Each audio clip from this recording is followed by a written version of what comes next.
শুভ সন্ধ্যা সুপ্রিয় দর্শক শ্রোতা সকলকে শুভেচ্ছা জানিয়ে শুরু করছি বাংলা ভিউ সারাদিনের খবর। স্টুডিও থেকে এই মুহূর্তে সরাসরি যুক্ত হয়েছে আমি শ্রাবণী তালুকদার। এই অনুষ্ঠানের মাধ্যমে আপনাদেরকে জানিয়ে দেওয়ার চেষ্টা করি সারাদিনে ঘটে যাওয়া দেশ এবং বিদেশের কিছু গুরুত্বপূর্ণ ঘটনা। আজ মঙ্গলবার 18 শ্রাবণ 1429 বঙ্গাব্দ, 2 আগস্ট 2022 খ্রিস্টাব্দ। প্রথমেই জানিয়ে দেব বৃহত্তর সিলেট বিভাগের বিভিন্ন খবর। সিলেট এমএজি ওসমানী মেডিকেল কলেজের 2 শিক্ষার্থীর উপর হামলার ঘটনায় জড়িতদের এখনো গ্রেফতার করতে না পারায় আন্দোলন অব্যাহত রেখেছেন ইন্টার্ন চিকিৎসকরা। এমার্জেন্সি এবং হৃদরোগ ছাড়া তারা সকল বিভাগের কার্যক্রম স্থগিত রেখেছেন। মঙ্গলবার 2 আগস্ট বিকেল 4:30টায় প্রশাসন এবং আওয়ামী লীগ নেতাদের সঙ্গে বৈঠক শেষে এই সিদ্ধান্ত জানিয়েছেন ইন্টার্ন চিকিৎসকরা। ফলে ওসমানী হাসপাতালে এখনো অচল অবস্থা বিরাজ করছে। জানা যায়, ওসমানী মেডিকেল কলেজের শেষ বর্ষের শিক্ষার্থী এবং ইন্টার্ন চিকিৎসক ইমন আহমেদের সঙ্গে গত রোববার দুপুরে এক রোগীর 2 স্বজনের বাগবিতণ্ডা হয়। ইন্টার্ন চিকিৎসকরা ওই সময় দুজনকে পুলিশে সোপর্দ করেন। পরে প্রশাসনের হস্তক্ষেপে বিষয়টির মীমাংসা হয়। ওই ঘটনার জের ধরে সোমবার 1 আগস্ট রাত 8টার দিকে ওসমানী মেডিকেল কলেজ শেষ বর্ষের শিক্ষার্থী ইমন আহমেদ এবং তৃতীয় বর্ষের শিক্ষার্থী রুদ্রনাথের উপর হামলা করে তারা, এবং পরে সহপাঠীরা তাদেরকে উদ্ধার করে হাসপাতালে ভর্তি করেন। এই ঘটনায় ক্ষুব্ধ হয়ে রাত 10:30টার দিকে ধর্মঘটের ডাক দেন ইন্টার্ন চিকিৎসকেরা। তারা হাসপাতালের সব বিভাগে চিকিৎসা সেবা বন্ধ করে দেন। এছাড়া কলেজের সামনে সড়কে অবস্থান নিয়ে অবরোধ এবং রাত 1টার দিকে হাসপাতালের পরিচালক ব্রিগেডিয়ার জেনারেল মাহবুবুর রহমান ভূঁইয়াকে নিজ কক্ষে অবরুদ্ধ করেন ইন্টার্ন চিকিৎসকরা। প্রায় ঘণ্টাখানেক অবরুদ্ধ ছিলেন তিনি। ধর্মঘট এবং অবরোধের খবর পেয়ে ঘটনাস্থলে ছুটে যান মেট্রোপলিটন পুলিশের দায়িত্বরত কর্মকর্তারা। এছাড়া হাসপাতালে যান সিলেট মহানগর আওয়ামী লীগের সভাপতি মাসুকুদ্দিন আহমেদ এবং সাধারণ সম্পাদক অধ্যাপক জাহির হোসেন। এ সময় শিক্ষার্থীরা মেডিকেল কলেজে স্থায়ী পুলিশ ক্যাম্প স্থাপন, হামলাকারীদের বিরুদ্ধে মেডিকেল প্রশাসনের মামলা করা সহ 5টি দাবি জানান। কলেজ কর্তৃপক্ষ তাদের দাবিগুলো বাস্তবায়নের আশ্বাস দিলে রাত 3টার দিকে ধর্মঘট এবং অবরোধ প্রত্যাহার করেন আন্দোলনরতরা। তবে এই সময় তারা হামলাকারীদের গ্রেফতারের জন্য আজ মঙ্গলবার বেলা 2টা পর্যন্ত সময় বেঁধে দিয়েছিলেন। তাই গ্রেফতার এখনো পর্যন্ত করা না গেলে তারা এখনো অব্যাহত রেখেছেন আন্দোলন। চলে যাচ্ছি পরবর্তী সংবাদে। হবিগঞ্জের আজমেরীগঞ্জ উপজেলায় বিদ্যুৎস্পৃষ্ট হয়ে তোফাজ্জল হোসেন নামে এক নির্মাণ শ্রমিকের মৃত্যু হয়েছে। আজ মঙ্গলবার 2 আগস্ট দুপুরে এই দুর্ঘটনাটি ঘটে। নিহত তোফাজ্জল উপজেলার নগর মজলিস উল্লাহ হাটের গিয়াসউদ্দিনের ছেলে। আজমেরীগঞ্জ থানার ওসি তদন্ত আবু হানিফ জানিয়েছেন, সকাল থেকে তোফাজ্জল সহ 3 জন শ্রমিক নগরের মিস্ত্রি রঞ্জিত সূত্রধর নির্মাণাধীন ভবনে কাজ করছিলেন। দুপুরের দিকে তোফাজ্জল একটি রড মাটি থেকে হাতে নিয়ে উপরের দিকে উঠালে 33 কেভি বৈদ্যুতিক লাইনে লেগে যায়। এতে তার পুরো শরীর ঝলসে যায়। পরে আজমেরীগঞ্জ উপজেলা স্বাস্থ্য কমপ্লেক্সে নিয়ে গেলে দায়িত্বরত চিকিৎসক তাকে মৃত ঘোষণা করেন। ওসি জানান, তোফাজ্জলের মরদেহ তার বাড়িতে নেওয়া হয়েছে। ময়নাতদন্ত ছাড়া মরদেহ দাফনের জন্য আবেদন করেছে তার পরিবার। সিলেটের দক্ষিণ সুরমার চৌনিপুর এলাকার নর্থ ইস্ট মেডিকেল কলেজে হাসপাতালে ভাঙচুর চালিয়েছে এক মহিলা রোগীর স্বজনরা। মঙ্গলবার 2 আগস্ট বিকেল 3টার দিকে এই ঘটনাটি ঘটেছে। রোগীর স্বজনদের অভিযোগ, নর্থ ইস্ট হাসপাতাল থেকে তাদের বাচ্চা চুরি হয়েছে। ভাঙচুরের খবর পেয়ে দক্ষিণ সুরমা থানা পুলিশ দ্রুত ঘটনাস্থলে উপস্থিত হয়ে পরিস্থিতি নিয়ন্ত্রণে নিয়ে আসে।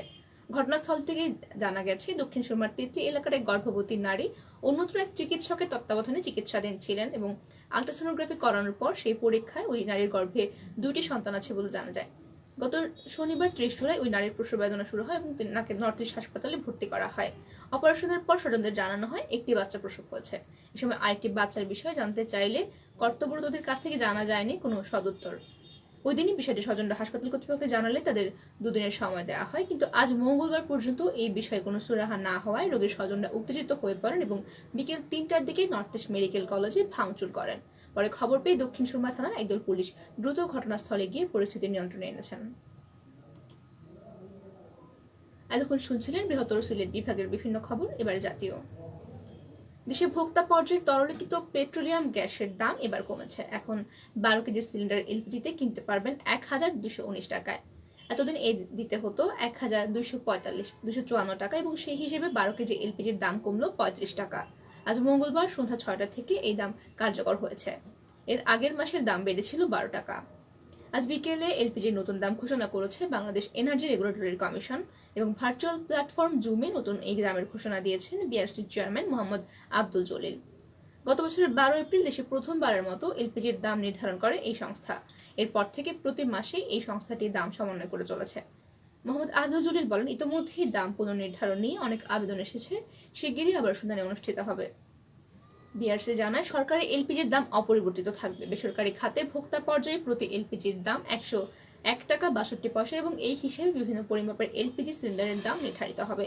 এছাড়া গাড়িতে ব্যবহৃত এলপিজির নতুন দাম নির্ধারণ করা হয়েছে প্রতি লিটারে 56 টাকা 85 পয়সা, যা আগে ছিল 58 টাকা 46 পয়সা। জানা গেছে এলপিজি তৈরির মূল উপাদান প্রোপেন এবং বিউটান বিভিন্ন দেশ থেকে আমদানি করা হয় এবং প্রতি লিটার এলপিজির নতুন এই উৎপাদন মূল্য প্রকাশ করেছে সৌদি আরবের প্রতিষ্ঠান আরামকো। নাইকো দুর্নীতি মামলায় বিএনপি চেয়ারপারসন খালেদা জিয়ার অব্যাহতির আবেদনের আংশিক শুনানি হয়েছে আজ মঙ্গলবার সকালে কেরানীগঞ্জের কেন্দ্রীয় কারাগারের 2 নম্বর ভবনে ঢাকার বিশেষ জজ আদালত 9-এর বিচারক শেখ হাফিজুর রহমান আদালতে এই শুনানি দেন। এদিন খালেদা জিয়ার পক্ষে মাসুদ আহমেদ তালুকদার শুনানি করেন। খালেদা জিয়া অসুস্থ থাকায় আদালতে হাজির হতে পারেননি, তার অনুপস্থিতিতে এই শুনানি হয়েছে। আবেদনের পক্ষে আংশিক শুনানির শেষে সময় চান আইনজীবী মাসুদ আহমেদ তালুকদার। তিনি আদালতকে জানান খালেদা জিয়ার সাবেক অ্যাটর্নি জেনারেল এজে মোহাম্মদ আলী অধিকৃত শুনানি করবেন, কিন্তু তিনি অসুস্থ থাকায় আদালতে আসতে পারেননি, তাই শুনানির জন্য তিনি সময় প্রার্থনা করেছেন। দেশের রিজার্ভের ডলার সাশ্রয়ে টেলিটকের 5G প্রকল্প স্থগিত করেছে জাতীয় অর্থনৈতিক পরিষদের নির্বাহী কমিটি একনেক।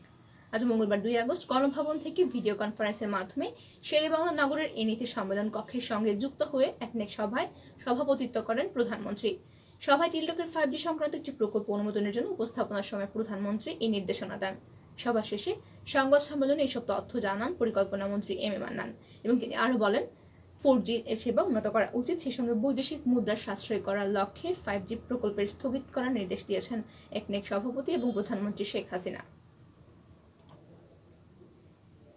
জাতীয় অর্থনৈতিক পরিষদ একনেকের সভায় 7টি প্রকল্প অনুমোদন দেওয়া হচ্ছে। আজ প্রকল্পগুলোর বাস্তবায়নে মোট ব্যয় ধরা হয়েছে 2,757 টাকা। মঙ্গলবার রাজধানীর শেরেবাংলা নগর এনএসি সম্মেলন কক্ষে অনুষ্ঠিত বৈঠকে প্রকল্পগুলোর অনুমোদন দেওয়া হয়। গণভবন থেকে ভিডিও কনফারেন্সের মাধ্যমে যুক্ত হয়ে সভায় সভাপতিত্ব করেন একনেক চেয়ারপারসন প্রধানমন্ত্রী শেখ হাসিনা। সভা শেষে পরিকল্পনা মন্ত্রী এম এ মান্নান সংবাদ সম্মেলনে বলেন আজকে সভায় মোট 7টি প্রকল্প অনুমোদিত হয়েছে এবং এগুলোতে সরকারি অর্থায়নে ব্যয় হবে 1,831,40,00,000 টাকা, সংস্থার নিজস্ব অর্থায়নে 53,41,00,000 টাকা এবং বৈদেশিক সাহায্য পাওয়া যাবে 122,76,00,000 টাকা। এতক্ষণ শুনছিলেন সারা দেশের বিভিন্ন খবর। এবারে আন্তর্জাতিক। যুক্তরাষ্ট্রের কেন্টাকি রাজ্যে ভয়াবহ বন্যায় কমপক্ষে 37 জন নিহত হয়েছেন।